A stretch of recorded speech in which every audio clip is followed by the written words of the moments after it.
La sorella del giudice Falcone rilancia la questione legalità nella scelta dei candidati. È un segnale pericoloso la mancata candidatura di Piero Grasso.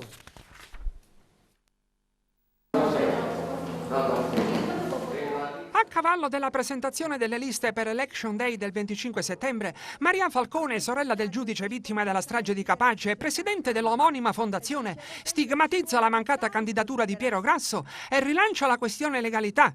Maria Falcone afferma: mi preoccupa il calo di attenzione verso le questioni della legalità che importanti forze politiche hanno mostrato nelle ultime campagne elettorali locali e nazionali.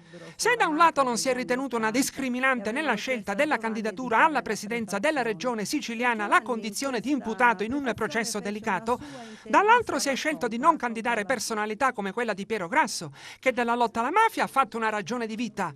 Non candidare chi ha fatto scelte coraggiose per difendere lo Stato e le istituzioni, esponendosi a rischi gravi, ed escludere chi può dare un contributo fondamentale nella politica di contrasto alle mafie è un segnale pericoloso. E sappiamo tutti che le mafie vivono anche di segnali. Parlare e riempirsi la bocca di proclami non basta. Al Paese servono i fatti, conclude. E l'ex presidente del Senato, giudice all'atere del primo maxi processo a Cosa Nostra, procuratore di Palermo e procuratore nazionale antimafia, non alimenta la polemica più di tanto. Piero Grasso si limita a commentare così: la mia disponibilità era nota, ma nessuno mi ha chiamato e io nella mia vita non ho mai chiesto nulla.